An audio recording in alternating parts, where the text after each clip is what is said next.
नमस्कार दोस्तों, स्वागत है आपका डिजिटल तैयारी चैनल पे। दोस्तों, मैं लेके आया हूं एक बहुत ही शानदार किताब रुक्मणी पब्लिकेशन की, जो ये एक प्लेटफॉर्म की किताब है।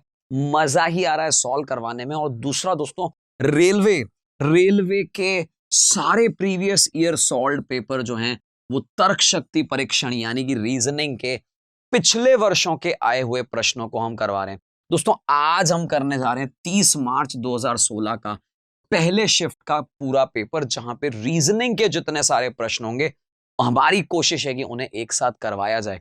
दोस्तों, इतनी प्यारी किताब है दोस्तों, आपको जरूर खरीदनी चाहिए। आप उसे आराम से खरीदें, एक एक प्रश्न को सॉल्व करें, एक एक प्रश्न को हल करें। मुझे लगता है पिछले प्रश्न पत्र के प्रश्नों से आपको बहुत अच्छा ये समझ आएगा किस प्रकार के प्रश्न आ रहे हैं, लेवल क्या है और किस तरीके से आपको आगे बढ़ना है। हम इस किताब के एक एक प्रश्न का हल आपको करवा रहे हैं, एक एक प्रश्न का। कैसे दोस्तों, चलिए दिखाते हैं। यहां ये आपको प्रश्न दे रखा होगा, आपको क्या करना है देखिएगा। ए का अर्थ प्लस है और @ का क्रॉस है और जो भी फलाना फलाना दे रखा है, आपको परीक्षा के दौरान इसको नहीं पढ़ना है। अभी स्टार्टिंग में क्या है, हम उसमें समय बर्बाद करते हैं। हमें अपना समय बचाना है, जहां जहां से बचा सके, सीधी बात है। मैं ये वाला अपनी कॉपी में लिखूंगा। @ को हम कहते हैं क्रॉस, तो मैं यहां क्रॉस लिखूंगा। V को हम कहते हैं माइनस, तो मैं माइनस लिखूंगा।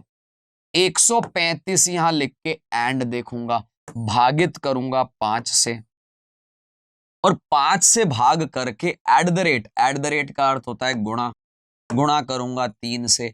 एंड को कहते हैं 3/9 यहां पे हो जाएगा। और ए का अर्थ दे रखा है जोड़, यानी इसमें 1 जोड़ दूंगा। पहले तो जो दे रखा है उसे अपनी कॉपी में हम लिखने का प्रयास करेंगे। ध्यान से देखिएगा। पहले तो 5 से अगर मैं इसको भाग दे दूं तो 5 दूनी 10 होता है, 3 बचा, 27 यहां पे आ जाएगा, जो कि आपको नजर आ रहा होगा। कैसे किया दोस्तों, यहां पे 3 बचेगा, 35, 5 7 7 पौंड 35, 35 का 7 बचेगा। दोस्तों, इसको अगर मैं भाग दूं तो ये 3 बार चला जाएगा, तो कुल मिला के 7 दूनी तो मेरे पास बचा 14, माइनस यानी माइनस कर दूंगा 3 तिया 9 को, और इसमें 1 जोड़ दूंगा। बहुत मजे की बात बताऊं दोस्तों आपको, तो यहां पे 14 और 1 15, 15 में से 9 गए तो मेरे पास 6 बच जाएंगे। गलती से भी आप 9 और 1 10 जोड़ के 14 में से 10 जोड़ के 4 जो उत्तर है वो मत करना। वो ठीक है कि यहां ऑप्शन में 4 दे नहीं रखा, इसलिए आप वापस करने लग जाएंगे। अन्यथा कई बार एग्जाम में पहला ऑप्शन है वो आपको 4 दे रखा होगा। आप कहेंगे अरे सब हो गया, अरे हाँ गलत हो गया। ध्यान रखें, आपका जो सही उत्तर है वो क्या आएगा, 6 आएगा। बोर्ड मास का सही प्रयोग करना आना ये बहुत जरूरी है। क्वेश्चन बहुत ज्यादा टफ नहीं है, उत्तर बहुत आराम से निकाल लिया हमने। सही चीज क्या है दोस्तों, मैथमेटिकल ऑपरेशंस के अंदर आपको जो दे रखा है ना, पूरा के पूरा एकाग्रता से उसे आप नीचे लिखें। जब तक वो नहीं करेंगे तब तक काम नहीं बनेगा। अगला प्रश्न लिए चलता हूं दोस्तों, 121। श्रेणी में नहीं दिया गया पद क्या होगा। मेरे को जो देखते से ही लग रहा है, आप देखिएगा, मुझे ऐसा लग रहा है कि S, T और U ये नजदीक के हैं। मैं थोड़ा यहां लिए चलता हूं दोस्तों, EFGHI, यानी आपको यह समझ आ रहा होगा कि जो मेरा G और I और H लिखा है उससे पहले J और L और K लिखा है। तो दोस्तों, G के बाद H आता है, H के बाद I आता है, I के बाद J आता है, J के बाद K और K के बाद L। इसी तरीके से अगर मैं आगे बढ़ूं, ध्यान से देखेगा, इसी तरीके से आगे बढ़ूं JKL, तो L के बाद आना चाहिए M, M के बाद N और N के बाद O। अगर इसी तरीके से आगे बढ़ूं तो मेरा आंसर जो आ रहा है वो तो ये आ रहा है, बट क्या इसके अगली वाली संख्या हमारी मैच हो रही है।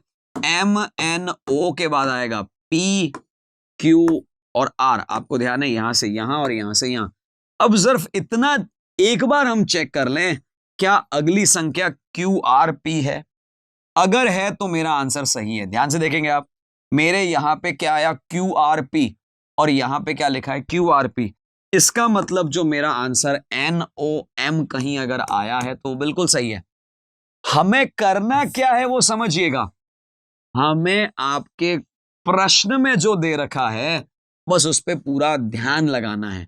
मैंने सोचते ही देखते ही सोच लिया कि STU कनेक्टेड है, आपस में जुड़े हुए हैं, तो मैंने देखा GHI IJKL, L के बाद MNO, O के बाद PQR, बिल्कुल सेट हो रहा है। सारी चीजें सेट हो रही हैं, इसका मतलब है मेरा आंसर सही है। हो सकता है वहां तक पहुंचने के कोई भी तरीके हों, आप जितना चीजों को देखते ही समझ जाएंगे उतना ही अच्छा है। आपको लगा कुछ और, जैसे इसको और तरीके से निकाल सकते थे। कैसे दोस्तों?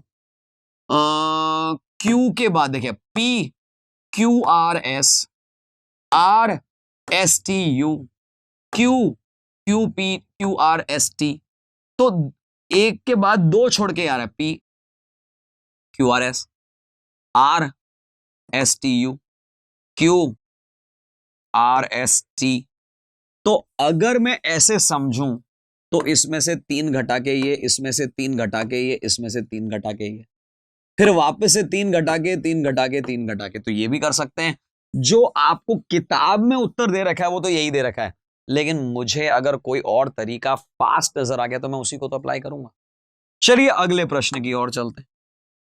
आपको दे रखा है नीचे दिए गए अनुक्रम में कितने ऐसे 6 हैं जिनके तुरंत पहले 3 हैं। ध्यान से देखेगा, ऐसे कितने 6 हैं जिसके तुरंत पहले 3 हैं लेकिन तुरंत बाद 0 नहीं है। यही दे रखा है ना आपको। आपका पूरा कंसंट्रेशन, आपका फोकस, आपका ध्यान एकत्रित हो जाना चाहिए 6 पे। जरा देखें, 6 के पहले 3 है, 3 के पहले 0 नहीं है, यानी ये हमारे काम का है। 6 के पहले 3 ही नहीं है, छोड़ दो इसे। 6 के पहले 3 है, 3 के बाद 0 नहीं है, ये भी हमारे काम का है। 6 के पहले 3 है, 3 के बाद 0 नहीं है, ये भी हमारे काम का है। 6 के पहले, अरे भाई 6 तो ये है ना, इस 3 को देखें ही क्यों? क्या ये बात समझ आ रही है? क्या इस 6 पहले 3 है? ये भी हमारे काम का नहीं है। अब देखिएगा, 6 के पहले 3 है और 3 से 6 के पहले 0 है, ये हमारे काम का नहीं है। 6 के पहले 0 है, ये वैसे ही काम का नहीं है। 6 के पहले 3, 6 के बाद 0, ये भी काम का नहीं है। कुल मिला के काम के 6 ऐसे जिनसे पहले 3 है और बाद में 0 नहीं है, कुल ऐसे 3 6 हैं। मेरी बात समझ आई होगी कि नहीं? क्योंकि कहानी सारी कहानी 6 3 में ही चली गई। आंसर ये आया है, मैं समझा पाया हूं आपको, बस यही मैं जानना चाह रहा था। चलिए लिए चलते हैं मित्रों अगले प्रश्न पे। देखिएगा, अगला प्रश्न कह रहा है कि प्रिंटर की वैल्यू आपको दे रखी है जो बड़ी अजीब सी वैल्यू है। जरा बताइए इंटरप्रेटर की क्या होगी। अब जब भी ऐसा परीक्षा में एक दे रखा होता है प्रिंटर और इंटरप्रेटर निकालना है, आपको यह समझ में आ जाएगा, बड़ा अजीब से शब्द है ये, लेकिन इंटरप्रेटर में जो भी अक्षर प्रयोग किए गए हैं वो सारे के सारे प्रिंटर में दे रखे हैं। तो आपको चिंता करने की आवश्यकता नहीं है कि इसके मतलब वैल्यू कहां से निकालेंगे। अरे भाई जो दे रखा है ना, देखिएगा, मैं एक्चुअली क्या करूंगा, विकल्पों को ध्यान से देखूंगा। मैं विकल्प को देख के ये समझ पा रहा हूं और आप भी समझ पा रहे हैं कि इन्हें ढूंढने की जरूरत नहीं है। कई लोग क्या करेंगे मैं बता दूं, इंटरप्रेटर का पूरा उत्तर निकालेंगे जिसकी आवश्यकता ही नहीं है। इंटरप्रेटर के उत्तर को ढूंढने की आवश्यकता इसलिए नहीं है क्योंकि मुझे ये दो तो नहीं, क्या मुझे उत्तर निकालना है, क्या मुझे विकल्पों में से जो सबसे सही विकल्प है वो ढूंढना है। पुनः सुनिए, वापस सुनिए, क्या मुझे उत्तर निकालना है, क्या मुझे जो विकल्प दे रखे हैं उनमें से सबसे सही विकल्प है वो ढूंढना है। अरे भाई विकल्प दे रखे ना दोस्तों, हमेशा ये ध्यान रखना है विकल्पों में से जो बेस्ट विकल्प है, जो सबसे सही विकल्प है, बस उसे ही तो देखना है हमें।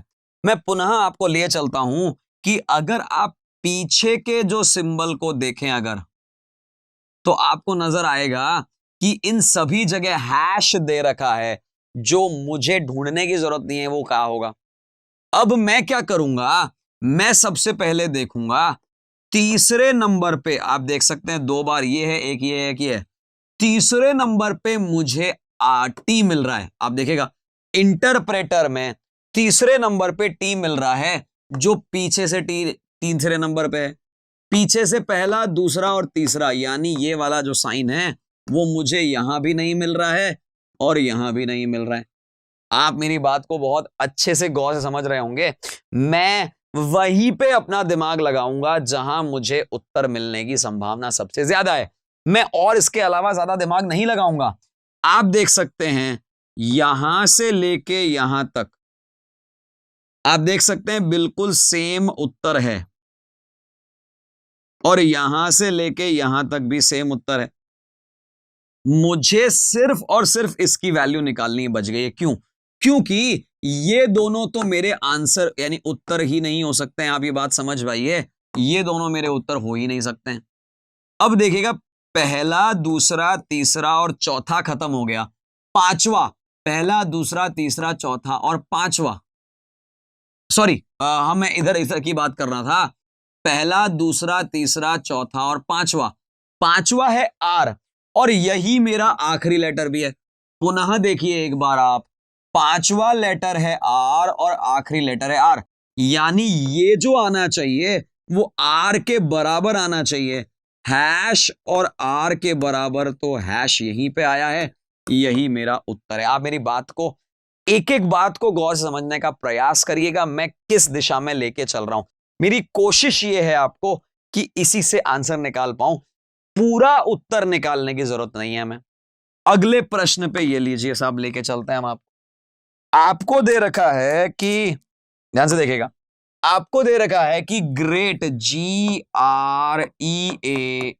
को अगर मैं JOE कहता हूं तो जेब्रा को क्या कहूंगा? मेरी बात को समझिएगा, मुझे बताइएगा जेब्रा को क्या कहेंगे?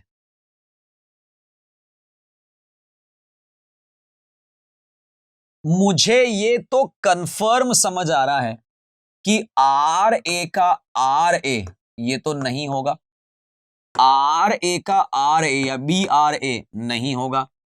अब या तो BCBAR होगा या CBBAR होगा, यानी यहां भी मुझे क्लियर है कि BAR तो फिक्स आएगा ही आएगा। ऐसा कैसे कह सकता हूं? आप देख सकते हैं दोस्तों, आखिरी के जो तीन शब्द हैं AR और B, ये पुनः वापस ARB तो नहीं बन पाएंगे ना भाई। हमें अगर कोड चेंज करना है तो आप देखिएगा, G का J बना, R का O बना, E का E रहा, A का J बना, T का K बना। अरे भाई E का A बना, सारे तो सेम नहीं हो पाएंगे, किसी भी हालत में नहीं हो पाएंगे। अब हमें करना क्या है वो मेरी बात को समझिएगा, करना क्या है। मैं देख पा रहा हूं G दोस्तों होता है मेरा 7 पे और J होता है 10 पे। R मेरा होता है, अगर आपको याद हो तो 18, और O होता है मेरा दोस्तों 15 पे। ये 5 का 5 ही रह गया। A होता है 1 पे और J होता है 10 पे। K होता है J के 11 पे और T होता है 20 पे। अब ऐसा क्या कॉमन ढूंढा जाए कि G का J भी हो रहा है और A का J भी हो रहा है? ऐसा कैसे संभव है? जरा ध्यान से देखें हम तो। 7 में अगर मैं 3 जोड़ता हूं, मेरी बात को समझिएगा, 7 में 3 जोड़ता हूं 10 हो रहा है, 18 में 3 जोड़ता हूं तो 15 हो रहा है। इसमें कुछ जोड़ने की आवश्यकता नहीं है।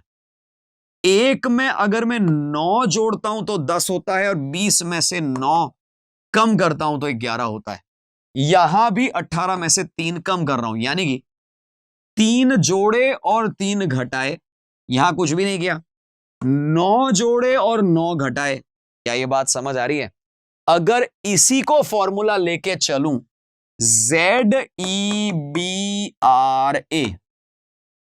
यानी ये कंफर्म है कि B अपनी जगह पे रहेगा, यहां तो कोई आपत्ति नहीं है। इसमें 3 जोड़ने हैं तो Z के बाद अगर 3 जोड़ूंगा तो C आएगा, और इसमें से 3 घटाने हैं यानी B, C, D और E आ जाएगा। R में अगर के अंदर 9 जोड़ता हूं, देखिएगा R होता है 18 पे, 18 और 9 होते हैं 27, 26 हमारे लेटर होते हैं, यहां आ जाएगा A। और इसमें से 9 घटाएंगे तो फिर आर आ जाएगा। यानी पीछे वाला तो बी ए आर एकदम सही है, बस आगे मुझे सी बी चाहिए था, बी और सी नहीं चाहिए था। यही मेरा उत्तर है। आप समझ गए होंगे, 3 जोड़े 3 घटाए, 9 जोड़े 9 घटाए, यही मेरा उत्तर आ रहा है। बस और करना ही नहीं है कुछ। आगे लिए चलता हूं अगले प्रश्न की ओर। ध्यान से देखेगा दोस्तों, क्यू की अगर 10 है और फैक्स की वैल्यू अगर 50 है, मुझे और तो ज्यादा याद नहीं है, क्यू को 10 कैसे कह सकता हूं वो सिखाने का प्रयास करता हूं। दोस्तों मैंने ए बी सी से लेकर यहां पे एल एम एन ओ और सी के बाद यहां अगर मैं लिखूं तो एक्स वाई और जेड लिखा। मैंने यहां पे इनके जो क्रमांक हैं वो लिखे एक बार। मैंने ऐसे क्यों लिखे वो मैं समझाने का प्रयास करता हूं। मैंने ऐसे इसलिए लिखे कि मुझे अगर कहा जाता है कि m कितने नंबर पे आता है तो m 13 नंबर पे आता है, कोई दिक्कत नहीं। कोई पूछ ले प्रश्न की m उल्टे जब चलते हैं, रिवर्स ऑर्डर में चलते हैं तो कौन से नंबर पे आता है, आप देख सकते हैं m के उस तरफ क्या लिखा है 14। अगर कहा जाए x रिवर्स यानी उल्टे क्रम में कितने नंबर पे आता है तो 3 पे आता है, सीधे क्रम पे तो 24 आता है। यानी जो अक्षर के साथ संख्या लिखी है वो सीधे क्रम वाली है, सामने की तरफ जो लिखी है वो उल्टे क्रम वाली है। और इसका फॉर्मूला क्या है दोस्तों, फॉर्मूला है 27 में से उसकी संख्या घटा दो, उसकी रिवर्स यानी उल्टी संख्या आ जाएगी। कैसे? ओ आता है दोस्तों 15 पे, अगर मैं 27 में से घटा दूं 15 तो आप देख सकते हैं ओ आता है रिवर्स में 12 से। जैसे एक और संख्या लेके चलूं मैं आपके लिए, ए आता है 1 पे, जरा सोचिए कि उल्टे चलेंगे तो कितने पे आ जाएगा, 26 पे। आप देख सकते हैं ए कितने पे आता है 26 पे, उल्टी गिनती शुरू करेंगे तो ए 26 पे ही आएगा। इस फॉर्मूले को फॉलो अगर मैं करूं तो मुझे समझ आता है दोस्तों, Q O P Q, Q आता है 17 पे क्योंकि ओ 15, पी 16 और क्यू 17। 27 में से अगर 17 घटा दें तो 10 आता है। ये मुझे तो याद था लेकिन आपको समझाना था इसलिए मैं यहां पे लेके आया। यही एकमात्र तरीका मुझे अभी समझ में आया कि क्यू की वैल्यू 10 हो सकती है। इसको वेरीफाई करना है, चेक करना है कि ये सही है या नहीं है। अपन एक काम करते हैं दोस्तों, इन सब की एक्चुअल वैल्यू लिख देते हैं। एफ आता है 6 पे, एक आता है 1 पे और ये आता है 24 पे। रिवर्स यानी उल्टी वैल्यू लिखते हैं तो 6 की जगह यहां पे 27 में से 6 गए 21, 27 में से 1 गया 26 और 27 में से 24 गया 3। जरा इनको जोड़ते हैं, 21 में 3 जोड़ते ही 24 और 24 में 26 जोड़ते ही 50। यानी मैं जो सोच रहा हूं वो बिल्कुल सही है। आपको बताना चाहता हूं कि इनकी उल्टी संख्या यानी रिवर्स वैल्यू अगर हम लिखेंगे तो हमारा उत्तर आ जाएगा। कोशिश करते हैं, मुझे वैल्यू निकालनी है जेरोक्स की। आप मेरी बात को समझिएगा, जेरोक्स मेरे प्रश्न में आया है। x आता है 24 यानी 24 पे, 27 में से 24 गए तो 3 बचे। दोस्तों ई आता है 5 पे, 27 में से 5 गए तो 22 हुआ। आर आता है 18 पे, 27 में से 18 गए तो 9 बचे। ओ आता है 15 पे, 27 में से 15 गए तो 12 बचे और x तो 3 आता ही है। इनको एक बार जोड़ने का प्रयास करते हैं हम लोग। 22 और 3 25 हो जाते हैं, 12 और 3 15 हो जाते हैं, 15 और 25 को जोड़ता हूं तो 40 आ रहे हैं, 40 में 9 जोड़ दिए तो 49 आ रहे हैं। मेरा उत्तर भी तो यही आ रहा है। क्या ये बात समझ आ रही है आप लोगों को कि नहीं आ रही है? हमारा प्रयास ये था किसी तरीके से Q की संख्या को 10 कैसे पहुंचाया जाए, वो होता है उल्टे क्रम में संभव। तो F के A के X के उल्टे क्रम को लिख दिया यहां तो जोड़ के 50 हो रहा है। उसी तरीके से जेरोक्स का वैल्यू निकाला तो वो भी 49 यानी 49 आ गया। लिए चलता हूं दोस्तों अगले पे। क्वेश्चन को यानी प्रश्न को देखिएगा, ध्यान से समझने का प्रयास करिएगा। कुछ इलेक्ट्रीशियंस जो हैं वो प्लम्बर हैं, ये मेरे इलेक्ट्रीशियंस हैं, ये कुछ जो हैं वो प्लम्बर्स भी हैं, और सभी प्लम्बर्स जो हैं वो मैकेनिक भी हैं। सारे के सारे प्लम्बर्स, ये दोनों कथन मैंने लिख दिए। अब मुझे कहा गया कि कुछ मैकेनिकल इलेक्ट्रीशियंस या प्लम्बर्स हैं, बिल्कुल सही है सब, कुछ मैकेनिक्स ऐसे हैं तो इलेक्ट्रीशियन या प्लम्बर हैं, बिल्कुल बात सही है। सभी इलेक्ट्रीशियंस मैकेनिक्स नहीं है, सभी इलेक्ट्रीशियन मैकेनिक्स नहीं है, इसके बारे में कोई बात हमें ज्ञात नहीं है। जब ज्ञात नहीं है तो सही नहीं कह सकते, यानी केवल निष्कर्ष पहला ही सही है। बात को समझेगा, केवल पहला ही सही है। चलते हैं दोस्तों अगले प्रश्न पे। आपको दे रखा है, ध्यान से देखेगा, आपको देख रहा है तस्वीर की ओर इशारा करते हुए अद्वैता ने क्या कहा। ये हमारी अद्वैता है और इसने कहा अनिरुद्ध जो हैं ये अनिरुद्ध हैं। अब अनिरुद्ध किस तरीके से अभी समझते हैं हम। मेरी दादी, ये देखिएगा यहां एक पर्सन आएगा और यहां आएगी दादी। मेरी दादी की बेटी, ये भी हो सकती है, ये भी हो सकती है, यहां पे बेटी आ गई। की भतीजी के पिता हैं, यानी ये जो बेटी है इसकी भतीजी तो यही होगी ना भाई, दादी की बेटी यानी बुआ हो गई, और बुआ की भतीजी अद्वैता स्वयं हो गई, और उसके पिता यानी जो अनिरुद्ध भैया हैं वो एक्चुअली यहीं पे आ गए। क्यों ऐसा कहा? क्योंकि दादा के केवल दो ही संतान हैं, एक अनिरुद्ध हो जाएंगे, एक बुआ हो जाएगी। अगर ये लाइन नहीं लिखी होती तो एक्चुअली अनिरुद्ध उसके चाचा भी हो सकते थे, यहां पे दो लोग भी हो सकते थे, लेकिन चूंकि केवल दो ही संतानें हैं यानी अनिरुद्ध यहीं पे आएंगे। अनिरुद्ध अद्वैता के पिता हो जाएंगे, तो अनिरुद्ध का अद्वैता से क्या रिश्ता है दोस्तों? पिता बेटी का रिश्ता है, ये आपको दे रखा है।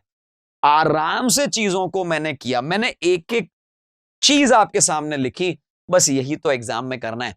परीक्षा में किसी भी प्रकार से हड़बड़ाहट या जल्दबाजी नहीं करनी है, जो दे रखा है उसको देखते चले जाइए, लिखते चले जाइए, अपने आप काम हो जाए। लिए चलते हैं दोस्तों अगले प्रश्न पे, ये रहा आपके सामने, ये लीजिए दोस्तों अगला प्रश्न आपकी स्क्रीन पे ये रहा। देखिएगा आपको दे रखा है PW QW, ये बहुत सारे लोग हैं जो एक वृत्ताकार एक दूसरे के सामने बैठे हैं, वृत्ताकार में एक दूसरे के सामने बैठे हैं। कितने लोग हैं जरा देखिए एक बार आराम से, ये 8 लोग हैं। इसको करने का तरीका है, पहले 8 लोगों को एक बार यहां पे बिठा दीजिए आमने सामने। आप देख सकते हैं 8 लोग बैठ गए यहां पे। जानकारी आपको दे रखी है, Y ठीक Q और R के बीच में है दोस्तों। यहां मेरा Y है, यहां या तो Q आएगा या R आएगा, और अगर Q वहां आया तो फिर R उधर आ जाएगा। P न तो X के और न ही Z के बगल में है, यानी P और X आपस में बगल में नहीं है, P और Z जो है वो भी आपस में बगल में नहीं है। Q के दाईं और बगल में Z है, Q के दाईं और बगल में तो पॉसिबल नहीं है, यानी यहां पे Q नहीं है। Q के दाईं और बगल में Z है, ये आपको गिवन है, तो जो नहीं है उसे मिटा देना चाहिए जैसे कंफ्यूजन ना हो। X के बाईं और Y के दाईं से तीसरे स्थान पर, X के बाईं और, ध्यान से देखेगा, Y के दाएं तीसरा, Y का दायां पहला, Y का दायां दूसरा और Y का दायां तीसरा, यहां S बैठा है, और ये जो S है ना ये X के बाएं है। ये अगर X के बाएं है तो X इसके दाएं होगा, इसका दायां यानी X यहां पे होगा। X के पड़ोस में P नहीं बैठेगा तो P यहां बैठ जाएगा। बचा कौन है दोस्तों? वो देख लीजिए आपका W। तो आपने देखा मैंने किस तरीके से फटाफट बना दिया। अब हो सकता है आप में से कुछ लोगों को लगा होगा कि थोड़ी फास्ट बन गई। आराम से अगर इसे देखेंगे तो समझ आ जाएगा। आप चाहें तो मैं पुनः बना दूंगा, उसका एक ही तरीका है, आप वापस से रिवाइंड कर लीजिए। जो चीजें दे रखी थी मैंने उनको एक साथ लिखता चला गया। अब देखिएगा आपको कह रहा है यदि उनके चेहरे वृत्त की बाहर की तरफ हैं तो W किसके बाएं हैं, ध्यान से देखेगा, W किसके बाएं हैं, W किसके बाएं हैं मतलब W के दाएं कौन है, तो वैसे देखा जाए तो W के दाएं ये होगा, लेकिन चूंकि इनके चेहरे बाहर हैं तो W के दाएं ये हो जाएगा, इसके बाएं W हो जाएगा, यानी मेरा उत्तर क्या आएगा, X आएगा। भले ही पहले नंबर पे दे रखा है लेकिन यही उत्तर है। X डैश के बीच बैठा है, W के और S के बीच में बैठा है, जरा देखें W और S हमारे उत्तर में है क्या।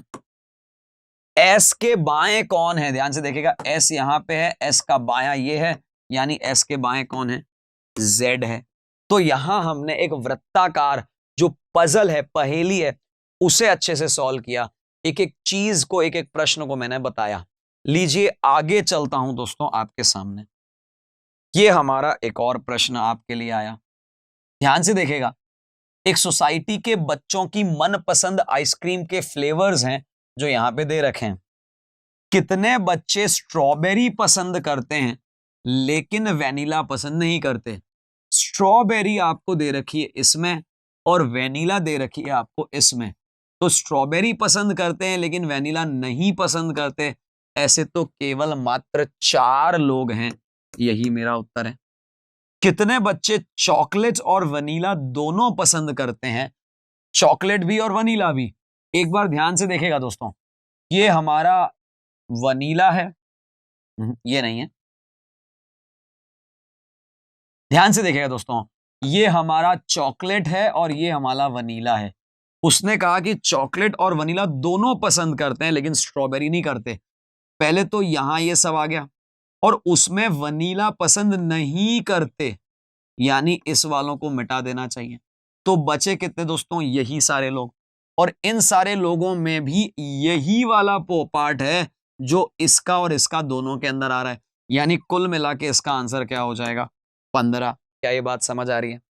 वेनीला पसंद करने वाले और चॉकलेट पसंद करने वालों के बीच का अनुपात निकालना है, कुछ भी नहीं करना है दोस्तों, दोनों को एक बार जोड़ दीजिए। पहले वनीला वाले जो हैं 7 और 5 12, 12 12 24, 24 और 15 को मैं जोड़ता हूं तो होते हैं 39। उसके बाद कहा गया है कि चॉकलेट पसंद करने वाले, तो दोस्तों चॉकलेट जो है वो गोले के अंदर है, 30 और 10 40 और 15 55, तो नीचे आ जाएगा 55, तो 39/55 मेरा उत्तर आ जाएगा। तो दोस्तों यहां हमने देखा बिना किसी हड़बड़ाहट के आराम से अगर आप प्रश्न करते हैं तो बहुत आराम से ही होता है। आगे लिए चलते हैं दोस्तों, आपको प्रश्न संख्या 134 नंबर 134 को ध्यान से देखते हैं दोस्तों। कुछ फुटबॉल खिलाड़ी क्रिकेटर हैं, इसको हम सिलोजिज्म यानी वैन आरेख के तरीके से करने का प्रयास करते हैं दोस्तों। आपको कह रहा है कि कुछ जो फुटबॉल खिलाड़ी हैं, ये फुटबॉल खिलाड़ी हैं, ये जो फुटबॉल खिलाड़ी हैं ये क्रिकेटर हैं, ठीक है साहब हैं, और सभी हॉकी खिलाड़ी फुटबॉल प्रेमी हैं, यानी कि सभी हॉकी खिलाड़ी जो हैं फुटबॉल के प्रेमी हैं। अब फुटबॉल के प्रेमी हैं और फुटबॉल के खिलाड़ी हैं, इसमें थोड़ा सा अंतर है, लेकिन जबकि कुछ क्रिकेटर हैं तो इसको ऐसे मना देता हूं कि यहां पे जो हॉकी के खिलाड़ी आ जाएंगे। अब आप ध्यान से देखें कि कुछ खिलाड़ी जो क्रिकेटर भी हैं वो फुटबॉल खेलते हैं, कुछ खिलाड़ी जो क्रिकेटर भी हैं वो फुटबॉल खेलते हैं, बिल्कुल सही है, कुछ लोग तो खेलते ही हैं। ज्यादा से ज्यादा एक खिलाड़ी है जो फुटबॉल और हॉकी खेलता है, ऐसा नहीं कह सकते। क्यों नहीं कह सकते दोस्तों? पहली बात तो यहां फुटबॉल प्रेमी है और दूसरा ज्यादा से ज्यादा एक ही है। अब एक के बारे में तो कैसे बताएं, कम से कम होता तो शायद सोचते हम इसके बारे में। तो कौन सा निष्कर्ष तर्क संगत है? ये केवल प्रथम वाला ही तर्क संगत है। चलिए आगे लिए चलूं मैं अगले प्रश्न पे। दोस्तों अगला प्रश्न, बहुत सारी बार एग्जाम में इस तरह के प्रश्न आते हैं। आपको दे रखा है 1.5 जोड़ 8 गुणा 9 माइनस यानी कि घटाओ 16/2। आपको किसी तरीके से, मेरी बात को समझिएगा, 4 लेके आना है और आप किन दो को बदलाव करोगे, ध्यान से देखना, किन दो का बदलाव करोगे। सबसे महत्वपूर्ण बात दोस्तों, 1.5 को अगर मैं किसी के साथ भी जोड़ूंगा तो वो 1.5 यानी कि जो 0.5 है वो 0.5 ही रहेगा। 1.5 से मैं कोई चीज घटाऊंगा तो भी वो 0.5 ही रहेगा। 16 को 2 से भाग दे दिया तो 8 हो जाएगा, कुल मिला के पॉइंट नहीं आएगा। मुझे आधे को अगर पूरा बनाना है, यानी कि एक कंप्लीट संख्या बनानी है, तो इसमें कम से कम आधा या तो जोड़ा जाए या घटाया जाए। तो मुझे भाग जो दे रहा है उस पे विशेष ध्यान देना, ना कि दूसरों पे, क्योंकि इनसे तो कुछ भी कर लोगे ज्यादा फर्क नहीं पड़ेगा। भाग देने वाला जो है उसको परिवर्तन करना ही पड़ेगा। सबसे पहले भाग और माइनस को मैं चेंज करता हूं, यानी कि थोड़ा सा ऊपर लेके चलते हैं इसे, ध्यान से देखिएगा। 1.5 जोड़ 8 गुणा 9/16 और भागित का हो गया माइनस, यानी माइनस का 2। अब आप देख पाते हैं दोस्तों कि यहां 16 से 8 को जब मैंने भाग दिया तो 2 हो गया। इसका मुझे क्या फायदा मिला कि 9/2 जो है वो 4.5 यानी 4.5 हो गया। तो मेरे पास कुल मिला के 1.5, 4.5 और -2, 4 और 1 5 और 1 6, 6 में से अगर 2 घटे तो हो गए 4। मुझे क्या चाहिए था जरा देखिए 4। तो आपको तरीका समझ आया क्यों मैंने भाग वाले को, डिवाइड वाले को पहले लिया? उसका सिंपल सा रीजन, आसान सा कारण यह है कि मैं ऐसा कुछ चाहता था, ये भाग यहां से हटे और कहीं और लगे। कहां लगेगा वो हमने प्रैक्टिस किया। इससे उत्तर नहीं आता तो ये वाला कोशिश करते, शायद इससे आ जाता। मेरी बात को समझिएगा, हम सिर्फ इतना चाह रहे थे कि भाग में जाके कुछ ऐसा बदलाव हो कि आधे से या तो आधा जुड़े या आधा घटे। अगला प्रश्न लिए चलता हूं, आराम से देखिएगा, बहुत आराम से इस प्रश्न को समझिएगा। दोस्तों, एक व्यक्ति एक महिला को उसके चाचा के पिता की बेटी बताता है। ध्यान से देखिएगा, बहुत सिंपल है ये, बहुत ही आसान है ये। एक व्यक्ति है ये, एक महिला के बारे में कह रहा है ये, उसके चाचा के पिता, यानी उसके दादा ही होंगे ना भाई, उसके जो चाचा के पिता होंगे वो उसके पिता के पिता होंगे। तो उसके दादा की बात कर रहा है, उस दादा के बेटी की बेटी है। जरा देखिएगा, दादा की बेटी है, यानी ये दोनों भाई बहन हो जाएंगे। और बहन यानी व्यक्ति के बुआ की बेटी, ये महिला हो जाएगी। तो उस महिला जो है उसके पुरुष के व्यक्ति के क्या लग रही है? तो बहुत सिंपल सा है, उसके चाचा का एक ही भाई है, वो तो मुझे मालूम है कि वो उसके पिता ही होंगे।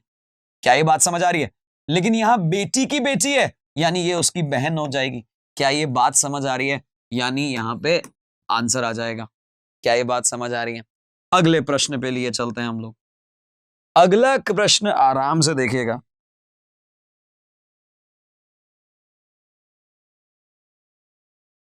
आपको ट्रैक शब्द के लिए 8 3 4 6 दे रखा है और फैमिली शब्द के लिए 209175 दे रखा है। क्या इन दोनों में कोई कॉमन है? नहीं है। क्या आपको 8 3 4 6, 8 3 4 6 अलग अलग है, FAMILY सब अलग अलग है और ये भी सब अलग अलग है। तो अगर आपको रियलिटी निकालना है तो पहले तो आप ये देखिएगा, मेरी बात को समझिएगा, करने का तरीका बता रहा हूं। आप ऐसा मत करिएगा कि रियलिटी और फैमिली से आंसर निकालने लग जाइएगा। आप देखिए अंतर कहां रहा है। सभी की शुरुआत में 34 है, तो आप R और E को तो कट ही कर दीजिए ना, उन दोनों का 34 ही आना है, क्योंकि और कोई विकल्प है ही नहीं हमारे पास। ठीक उसी प्रकार से आखिरी में Y है, तो Y तो सभी का ही आ रहा है भाई, इसमें भी देखने लायक कोई बात ही नहीं है। अब अगर मैं सबसे पहले देखूंगा तो मैं देखूंगा तीसरा है A, जो कि इधर का दूसरा है, यानी कि 0। तो मुझे 0 चाहिए तीसरी संख्या पे, जो कि इन दोनों में तो नहीं आ रही है। मेरी बात को समझ रहे हैं आप? चौथी संख्या इधर 9 है, चौथी संख्या इधर 7 है, चौथी संख्या इधर L है, और L जो है इधर पीछे से दूसरा है, पीछे से दूसरा 7 है। 7 चाहिए मुझे, 9 नहीं चाहिए।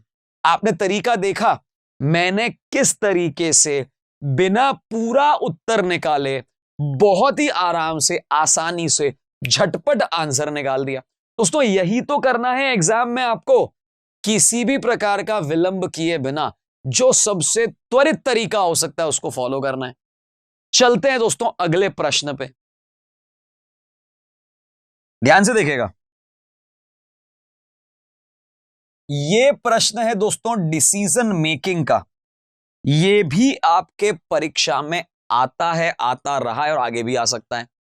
आपको क्या करना है, एक कंपनी उन उम्मीदवारों को नियुक्त करती है जो निम्नलिखित मानदंडों से संतुष्ट करते हैं। देखिएगा, जिस उम्मीदवार के कक्षा 10 या इसके समतुल्य में न्यूनतम 85 है, 85% है, कक्षा 12वीं या इसके समतुल्य में कम से कम 65% है, वाणिज्यिक पृष्ठभूमि से नहीं है, विशेष ध्यान रखिएगा, नहीं है। आप देखिएगा निश्चित रूप से चयन किसका होगा, जितेश विज्ञान का छात्र है, ठीक है साहब, 12वीं कक्षा में 70% है और 10वीं में 80 हैं, हमें चाहिए 85, इन्हें घर भेज दो भाई। जिग्नेश 12वीं में 80 हैं, 10वीं में 90 है, ये हमारे काम के हैं। उसने कॉलेज में वाणिज्य के सभी विद्यार्थियों में, हमें तो वाणिज्य भूमि में चाहिए ही नहीं, घर भेज दो भाई इनको भी। अब आगे देखो, जयेश ने 10वीं कक्षा में 75 किए हैं, हमें किसी भी हालत में 85 चाहिए थे, इनको भी घर भेज दो। ये एक और जिग्नेश आए हैं 12वीं कक्षा में 80, 10वीं में 88, ये भी चलेंगे भाई हमको। तथा विज्ञान का छात्र है, यही तो हमें चाहिए था, विज्ञान का छात्र ही तो चाहिए था, वाणिज्यिक पृष्ठभूमि का नहीं चाहिए था। आप देख सकते हैं इस जिग्नेश और इस जिग्नेश में ये वाला जिग्नेश हमारी। आगे देखिए दोस्तों, आखिरी प्रश्न को देखिए और समझिए कि क्या कह रहे हैं हम। आपको कथन दे रखा है और उसका कारण दे रखा है, आपको देखना है कि यही कथन का कारण है क्या। पहाड़ी क्षेत्रों में कृषि गतिविधियां कम हैं, पहाड़ों पर उपजाऊ भूभाग कम होता है तथा जलवायु की स्थिति जटिल होती है, इसी कारण से पहाड़ी क्षेत्र में कृषि गतिविधियां कम है। यानी ए अधिकथन सही है, कारण इसका भी सही है और दोनों ही सही स्पष्टीकरण है, इसका उत्तर आ जाएगा ए। तो यहां दोस्तों एक और प्रश्न पत्र यहां पे पूरा हल हो जाता है। प्रश्न नंबर 141 141 को ध्यान से देखेगा दोस्तों। कुछ टमाटर लाल हैं, कुछ पीले हैं और कुछ हरे हैं। जो टमाटर हैं हमारे, उनमें से कुछ लाल हैं, कुछ पीले हैं और कुछ हरे हैं। आगे दे रखा है दोस्तों, सभी हरे टमाटर खट्टे हैं, ये ध्यान रहे, जो ये हरे हैं ये खट्टे हैं और लाल में से कुछ मीठे हैं, लाल में से कुछ मीठे हैं। बस यही आपको इंफॉर्मेशन गिवन है। अब आप बताइए, कुछ पीले टमाटर पके हुए नहीं है, इसके बारे में इंफॉर्मेशन नहीं है, हमें कुछ नहीं कह सकते। कोई भी लाल टमाटर नहीं है जो खट्टा या मीठा हो, ऐसा भी कुछ नहीं कह सकते। मेरा यह मानना है दोनों निष्कर्ष जो हैं सही नहीं है। इसका आंसर आ जाएगा डी। डी में उत्तर आएगा, दोनों ही निष्कर्ष का कोई लेना देना ही नहीं है। चलिए 141 के बाद चलते हैं दोस्तों 142 पे। बड़ा ही प्यारा प्रश्न है दोस्तों, बहुत कोशिश की मैंने समझने की। मैंने सबसे पहले देखा कि 13 को 30 कैसे बनाया जाए। दोस्तों 13 को 30 बनाने का पहला तरीका देखिएगा, 13 का 3 गुना करके इसमें 1 जोड़ दिया जाए, 13 तिया, लेकिन 13 तिया 39 हो जाता है, वो भी नहीं काम आएगा। वो तो 13 दूनी 26 अगर मैं करूं और 26 में 4 जोड़ूं, बड़ा अजीब सा था। 13 में 2 जोड़ के 30 कर दूं, 13 का 2 ऐड करूं तो 15 हो जाता है, 15 दूनी हो जाता है 30। ऐसा ही जब मैंने 41 में 2 जोड़ा तो 43 हो गया, लेकिन 86 नहीं आया। कुछ और दिमाग लगाया गया, मैंने ये सोचा कि 13 के बाद, 13 चूंकि एक प्राइम नंबर है जिसे अपन हिंदी में अभाज्य संख्या कहते हैं, जरा देखा गया कि 13 के बाद वाली अभाज्य संख्या कौन सी है, 17 है। जब मैं 13 में 17 जोड़ रहा था तो मुझे 30 प्राप्त हुआ। ठीक उसी प्रकार से 41 एक अभाज्य संख्या है, अगली अभाज्य संख्या है 43। इन दोनों को जब जोड़ा गया तो आया 84 84 और यही मेरा उत्तर है। मैंने सोचने का प्रयास किया कि कैसे यहां पे पहुंचे, यही वो बेस्ट तरीका था आंसर तक पहुंचने का। लिए चलते हैं दोस्तों, अगला प्रश्न आपके पास है। दोस्तों ये पहली बार है कि हमारा चैनल जो है पूर्णतः हिंदी में कोई सीरीज लेके आया है। मिक्स रिव्यू है दोस्तों, बहुत सारे लोग कह रहे हैं अच्छा है, कुछ लोग कह रहे हैं कि सर मजा नहीं आ रहा है। मैं बता दूं दोस्तों, चीजों को समझिए, बेहतरीन एक किताब आप लोगों के लिए है, मजा ही आ जाएगा। दोस्तों 413 के लिए मेरे पास है ब्लैक इज बोल्ड, मेरी बात को समझिएगा। और 97 68 5, 97 68 और 5 इसके लिए आया है दोस्तों बर्ड्स। ध्यान से देखिएगा, एक एक चीज को मैं यहां आप लोगों के लिए लिख रहा हूं जिससे कि आपको क्लियरिटी पता चल जाए। Birds like the blue sky.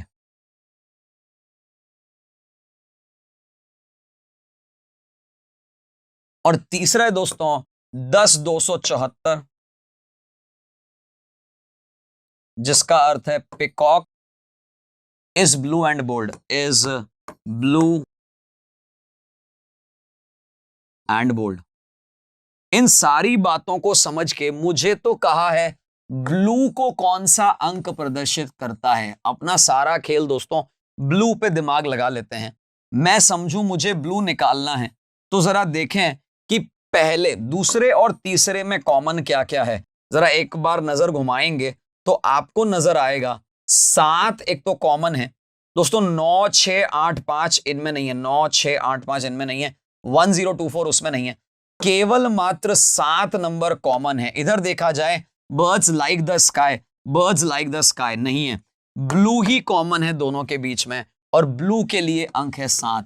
इतना सिंपल सा प्रयास दोस्तों, आप अगर इसे पूरा ना भी लिखें अपनी कॉपी के अंदर, आपके सामने जो स्क्रीन पर प्रश्न आएगा, मेरी बात को समझिएगा, आपके सामने जो स्क्रीन पर प्रश्न आएगा उसको देखकर ही एग्जाम में आप देख लीजिए। सबसे पहले क्या देखेंगे हम कि क्वेश्चन क्या पूछा है, प्रश्न हमसे क्या पूछ रहा है।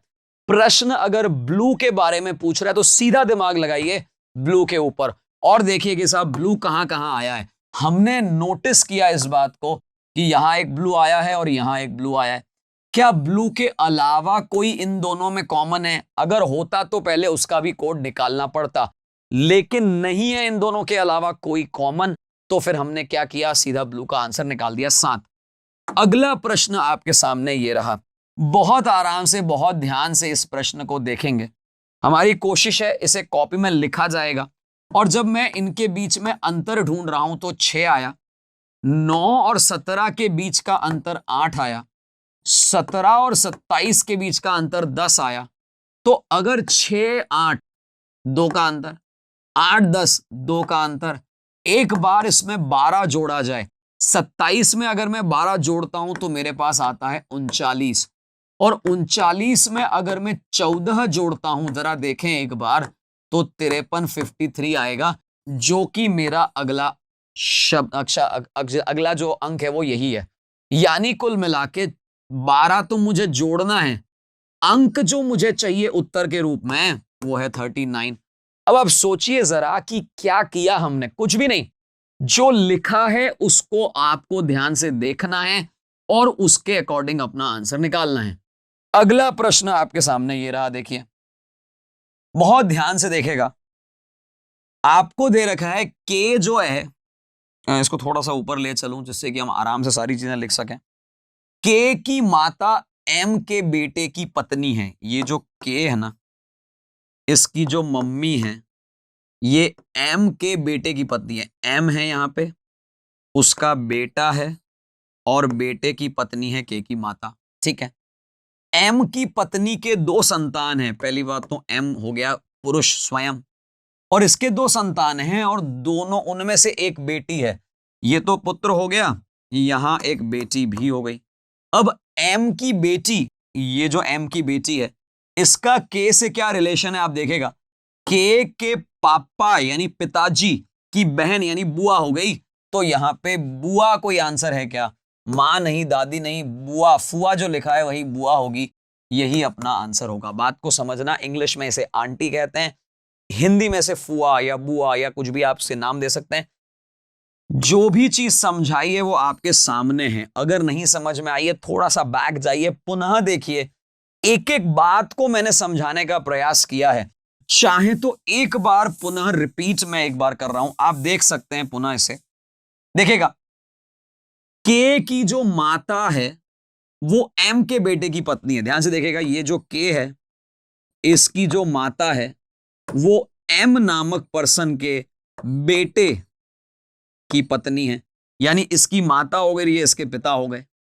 आपको दे रखा है कि एम की पत्नी के, यानी एम क्या हो गए दोस्तों, पुरुष। दो संतानें हैं, एक तो पुरुष है और एक बेटी है। तो ये लीजिए साहब, यहां इसकी एक बहन भी आ गई, ठीक है ना। एम की बेटी यानी ये एम की बेटी, ये के से क्या रिश्ता रखती है, के पिताजी की बहन, के पापा की बहन फुआ यानी बुआ हुई। अगला प्रश्न लीजिए साहब, बहुत आराम से, बहुत गौर से, ध्यान से देखेगा, ध्यान से समझिएगा दोस्तों। सूर्य एक चमकता हुआ तारा है, पूर्व में उदय होता है। सूर्य एक चमकता हुआ तारा है, पूर्व में उदय होता है। चंद्रमा रात को तेज चमकता है, रात को बहुत चमचमाता है। कौन? चंद्रमा। बताइए जरा, चंद्रमा भी एक ज्यादा चमकने वाला तारा है, ये किसने कहा? भाई तारे के बारे में हम कैसे जान सकते हैं, नहीं पता हमें। सूर्य पश्चिम से उदय नहीं होता है। अरे भाई यही तो कहना चाह रहे हैं कि सूर्य एक तारा है, पूर्व में उदय होता है, तो सीधी सी बात है पश्चिम से उदय नहीं होता है। यानी इसका जो द्वितीय सेकंड वाला जो निष्कर्ष है वो परफेक्ट है। अगले प्रश्न पे लिए चले दोस्तों, मैथमेटिकल ऑपरेशन। इस तरह के प्रश्न जरूर आते हैं रेलवे एनटीपीसी में, लगातार आए जा रहे हैं और आगे भी आएंगे। एक कोर्स हमारा चल रहा है दोस्तों रेलवे एनटीपीसी का, लगातार 8:30 बिल्कुल भी उसे मिस मत करिए। उसमें सारे जो चैप्टर्स हैं उनको डिटेल में आपको समझाया गया है। ध्यान से देखिएगा, एल का अर्थ है प्लस, और ये बहुत सारे अर्थ दे रखे होते हैं, मैं इसमें दिमाग नहीं लगाता, समय बर्बाद नहीं करता। यहां आपको जब एल लिखना है तब प्लस लिख लीजिए, 56 लिख लीजिए। हैश का अर्थ है भागित, यानी डिवाइड लिखे 8/3 लिख दीजिए, ऐसा ही ये कहना चाह रहा है हैश का अर्थ। के का अर्थ है माइनस, यानी यहां -2 लिख दीजिए। @ का अर्थ है गुणा, यानी 11 लिख दीजिए। ये जो दे रखा था ये सारा के सारा हमने लिख दिया। आपको अगर याद हो तो भाग के सामने अगर कोई अपॉन वाली संख्या रहती है, कोई भी इस तरह की संख्या रहती है बटा वाली, तो हम इसको उल्टा लिख सकते हैं, यानी कि गुणा कर दीजिए आप 6 + 56 गुणा 3/8 कर दीजिए, -22 हो जाएगा, क्योंकि 2 × 11 22 कर दिया है। इसका मुझे फायदा यह मिलेगा कि 8 को इससे 8 7 56 हो जाएगा और 7 या 21 हो जाएगा। तो कुल मिला के जो बचेगा मेरे पास वो कुछ ऐसा बचेगा, 6 + 21 - 22।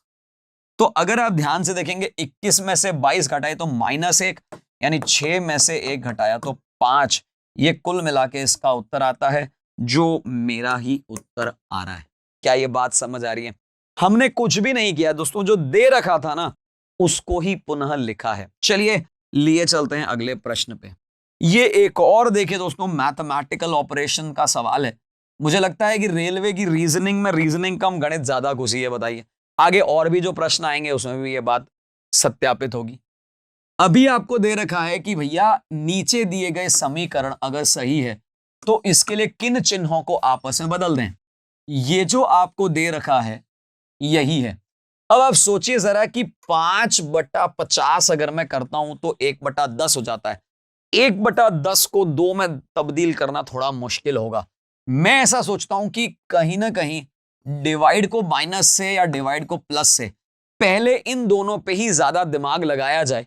इससे अगर आंसर आ गया तो बहुत बढ़िया, नहीं तो फिर कुछ और दिमाग लगाएंगे। तो दोस्तों सबसे पहले 7/11 करता हूं।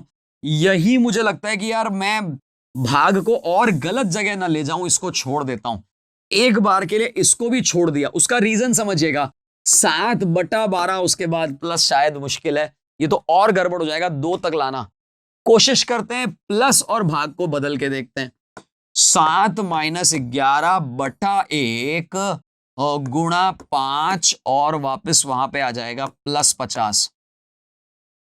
अब देखिएगा, मेरे को 11/1 तो 11 ही होता है, पहले 11 को 50 से गुणा करेंगे तो आएगा 55। 7 माइनस 55 प्लस 50, ध्यान से देखेगा तो 55 माइनस का है और 50 प्लस का है, इन दोनों को जब जोड़ा जाएगा तो माइनस के 5 बचेंगे और 7 में से अगर 5 चले जाएंगे तो 2 बचेंगे। यानी जब मैंने भाग और जोड़ को आपस में बदल दिया, परस्पर बदल दिया, मेरा जो समीकरण था वो सही हो गया। मुख्य बात क्या है दोस्तों, ये ऐसा प्रश्न है जहां पे अधिकतम विद्यार्थी अपना समय बर्बाद करेंगे। मैं यहां पे कहना चाहूंगा आप लोगों से, आपको ये समझना पड़ेगा कि कोशिश ये रहे आप लोगों की, किसी भी तरीके से आप सिर्फ इतना एक काम कर लें, सबसे पहले ऐसा कुछ भाग जो है ना सबसे ज्यादा इंपॉर्टेंट है, 5/50 यानी 1/10, और 1/10 का मतलब है 2 पे लाना उसे थोड़ा मुश्किल होता। मैंने सोचा भाग को ही अगर रिप्लेस किया जाए, भाग को ही अगर चेंज किया जाए तो सबसे ज्यादा आसान होगा, और यहीं पे मैंने एक बार ट्राई किया। जब पहला ऑप्शन देखा माइनस से तो मुझे मिला 7/11। मैं बता दूं आपको दोस्तों कि 11 करना और ज्यादा मुश्किल होता, 7/11 थोड़ा मुश्किल होता, तो मुझे लगा एक बार इसको भी छोड़ते हैं, दूसरे वाले को ट्राई करते हैं। यही एग्जाम में आपका फास्ट काम करना एग्जाम में हेल्प करेगा। क्यों? आपको यह सबसे पहले देखना पड़ेगा। कई सारे विद्यार्थी पहला ट्राई करेंगे, फिर दूसरा ट्राई करेंगे और यहां पहुंचेंगे। आपने सीधा दूसरे को देखा, काम का नहीं है, तीसरे पे ट्राई किया, आंसर आ गया। अल्टीमेटली आपको पड़ोसी से जल्दी करना है, बस इस बात का विशेष ध्यान रखना है। चलिए मैं आगे लिए चलता हूं आपको अगले प्रश्नों की ओर।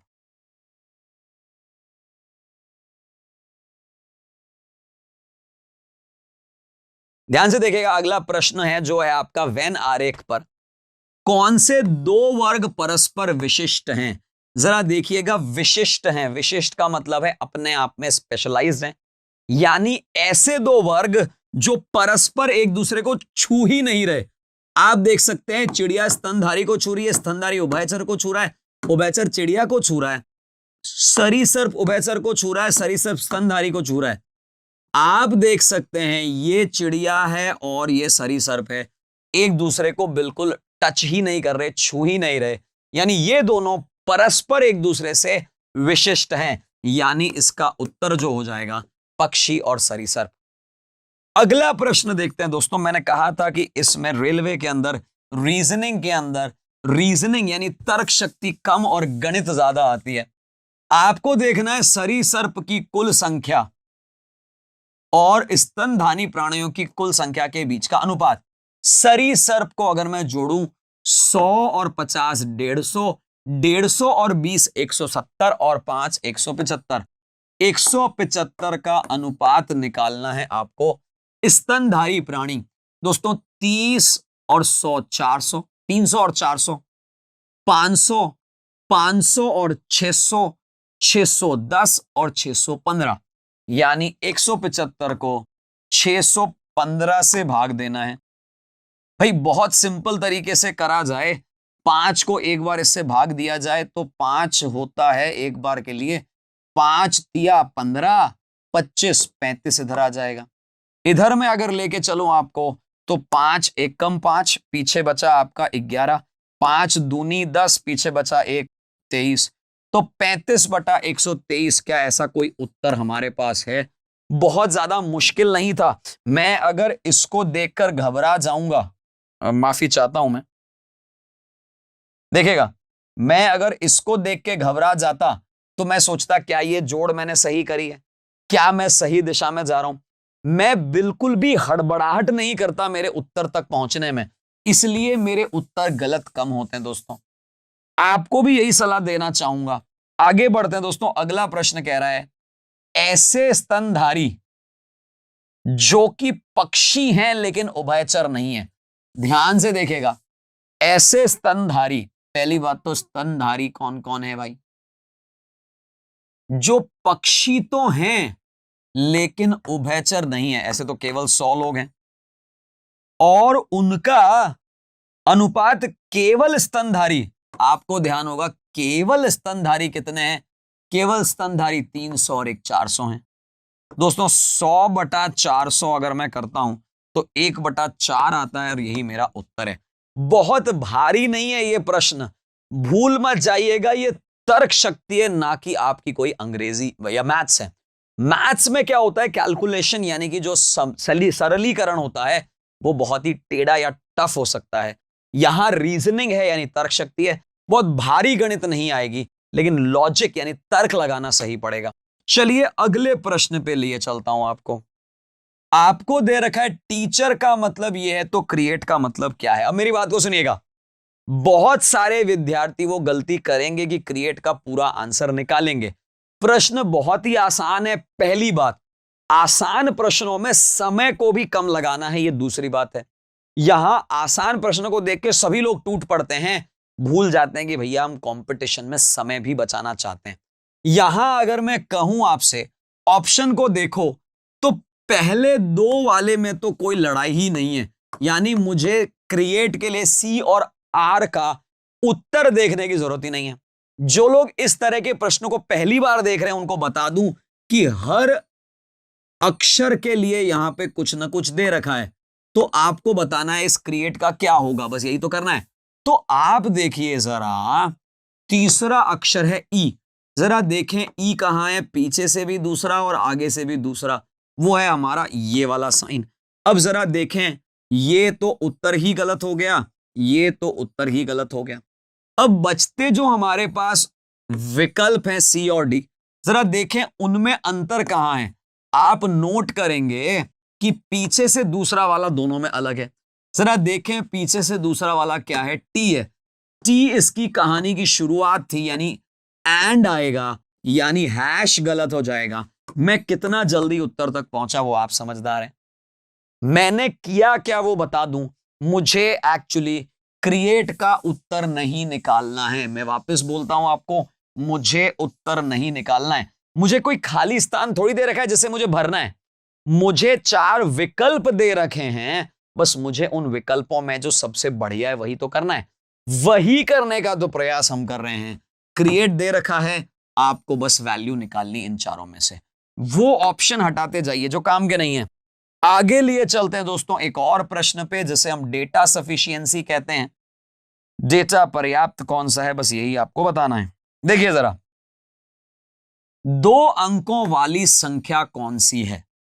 संख्या और अंकों को आपस में बदलने से प्राप्त संख्या का अंतर 9 है। यानी जो संख्या है, फॉर एग्जाम्पल अगर मैं कहूं मेरी संख्या कुछ भी है, एक्स वाई है, अगर उसमें से वाई एक्स घटा देता हूं तो अंतर आता है 9। बट क्या इससे मैं संख्या तक पहुंच जाऊंगा, बहुत मुश्किल है। दूसरा कहता है अंकों का योग 17 है, तो इसको एक बार के लिए भूल जाएं।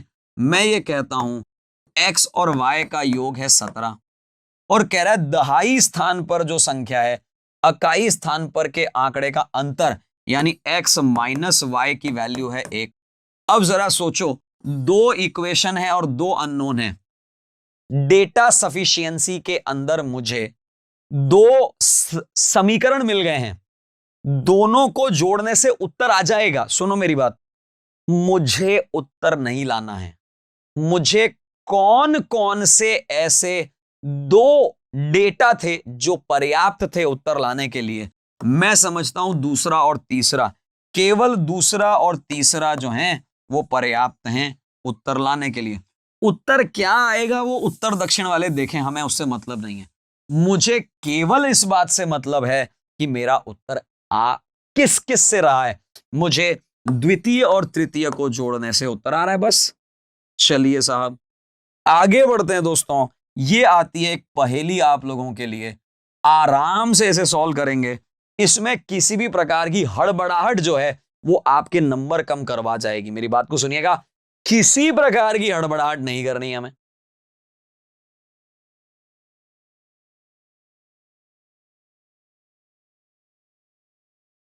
देखते हैं दोस्तों, आपको दे रखा है कि आपके पास 6 बच्चे हैं, उनके नाम हैं JKMLNO। अब आपको जो दे रखा है वो चीजें आप लिखते चले जाइए, आपकी पजल तैयार होती चली जाएगी।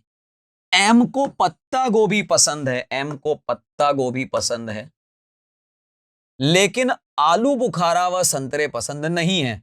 तो नहीं है तो नहीं है भाई, लिख देना चाहिए अगर कहा है तो। वैसे आलू बुखारा भी पसंद नहीं है, संतरा भी पसंद नहीं है। आपको दे रखा है एक बच्चे को एक सब्जी और एक फल पसंद है, तो हमें क्या करना चाहिए? आपको समझदार हैं आप भी, हमें दो भागों में विभाजित कर देना चाहिए कि हर विद्यार्थी, हर बच्चे के साथ दो दो चीजें आएंगी।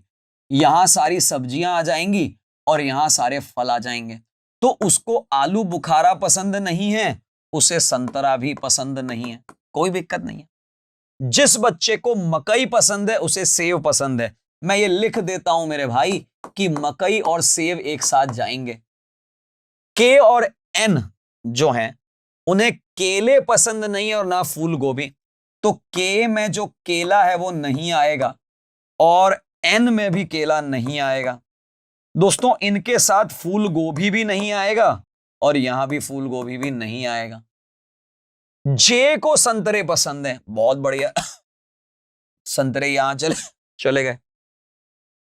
एल को गाजर पसंद है, एल गाजर यहां आ गया भाई।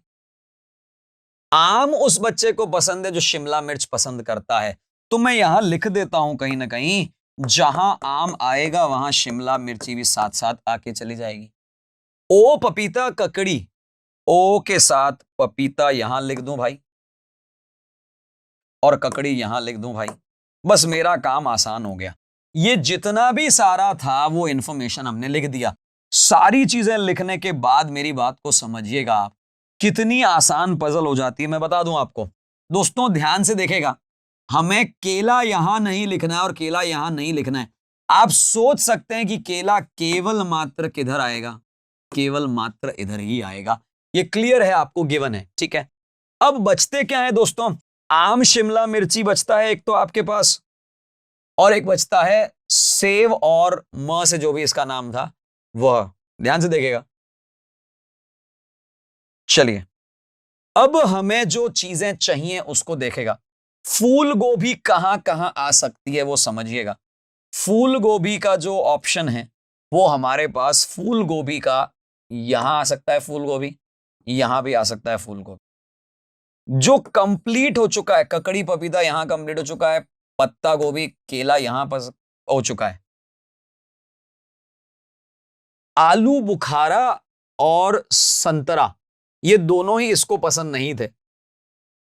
दोस्तों हमारे पास जो अब फल बच गए हैं वो है एक तो आलू बुखारा, एक हमारे पास बचा है सेव और एक बचा है आम। मुझे ऐसा लगता है कहीं ना कहीं गाजर, वैसे कुछ जगहों पे तो सब्जी के रूप में लिया जाता है और कुछ जगह उसका फल के रूप में लिया जाता है। हो सकता है गाजर को यहां हमने सब्जी के रूप में लिया हो, तभी यहां पे कुछ सेटिंग बैठेगा। तो दोस्तों अब हम सोचे कि गाजर के साथ क्या आएगा। दोस्तों सिर्फ आलू बुखारा ही आ सकता है, तो यहां आलू बुखारा आ गया, यहां केला आ गया, यहां पपीता आ गया और यहां संतरा आ गया। अब हमारे पास सब्जी के रूप में क्या बची है? फूल गोभी, जो आप स्वयं समझदार हैं, फूल गोभी कहां आएगी? यहीं पे आएगी। अब मकई और सेव जो ऑप्शन है, ध्यान से देखेगा, वो कहां आ सकता है दोस्तों? मकई और सेव यहां आ सकता है। और दूसरा जो ऑप्शन है आम और शिमला मिर्ची, वो शिमला मिर्ची और आम यहां आ सकता है। ऐसा कि ऐसा मकई और शिमला मिर्ची यहां आ सकती है और सेव और आम इधर आ सकता है। जो चीज हमने मिस करी वो इतनी सी थी कि गाजर को सब्जी माना जाए या फ्रूट माना जाए, बस वो क्लियर होते ही पूरी कहानी क्लियर हो गई। अब देखिए प्रश्न क्या है वो एक बार समझ लेते हैं हम। जे को कौन सी सब्जी पसंद है? तो जे के लिए सब्जी क्लियर दे रखी है आपको, फूल गोभी पसंद है। के को फल सब्जी का जोड़ा, के को फल सब्जी का जोड़ा पता नहीं कर सकते, ये बहुत क्लियर दे रखा है, पता नहीं कर सकते। कौन सा फल उस बच्चे को पसंद है जो पत्ता गोभी भी पसंद करता है? पत्ता गोभी के साथ जाएगा केला, और केला है मेरा फर्स्ट पे। तो आपने देखा बहुत ज्यादा भारी नहीं है, बस आपको चीजों को समझना है कि कौन सी चीज कहां पुट करनी है। चलिए दोस्तों अगले प्रश्न की ओर लिए चलता हूं मैं आपको।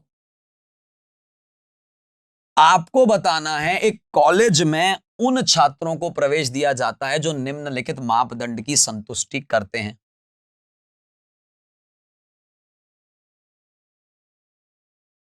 दोस्तों जिन छात्रों के भौतिक शास्त्र में 85 है, गणित में 90 हैं और रसायन में 80 हैं, ठीक है, याद रखने की जरूरत नहीं है। छात्रों के अंग्रेजी में 70 होने ही चाहिए, क्रीड़ा या वाद्य यंत्रों में सिद्धहस्त हैं। जो दे रखा है ना, बस वही हमने लिख लिया। आप चाहें तो अपने यहां पे लिख सकते हैं भौतिक 85, गणित 90, रसायन 80, अंग्रेजी 70। बस अब क्या चाहिए, कुछ नहीं भाई। भौतिक शास्त्र में 90 क्लियर है, रसायन में 80 ये भी चलेगा, गणित में 88 घर जाओ भाई, भौतिक में 89 चलेगा, गणित में 91 चलेगा, अंग्रेजी में 80 चलेगा, रसायन में 82 ये भी चलेगा। और वह एक नर्तक है, अरे भाई मुझे क्रीड़ा या वाद्य यंत्र चाहिए, घर भेज दो इसको। चीजों को समझ तो रहे ना आप, थोड़ा फास्ट चल रहा हूं क्योंकि एग्जाम में फास्ट ही चलना पड़ेगा आपको। सारी इंफॉर्मेशन यहां लिख दी है मैंने। रसायन में 78 यहीं पे घर भेज दो इसको मेरे भाई। भौतिकी में 90, ध्यान से देखिएगा, भौतिकी में 90, रसायन में 81, गणित में 95, अंग्रेजी में 81, और वायलिन बजाता है। तो वायलिन बजाता है, और वायलिन एक तरह का वाद्य यंत्र है। आप देख सकते हैं या तो क्रीड़ा या वाद्य यंत्र में है, तो वाद्य यंत्र में डेफिनेटली सिद्धहस्त है, यानी यही वो पर्सन है जिसको हम ढूंढ रहे थे।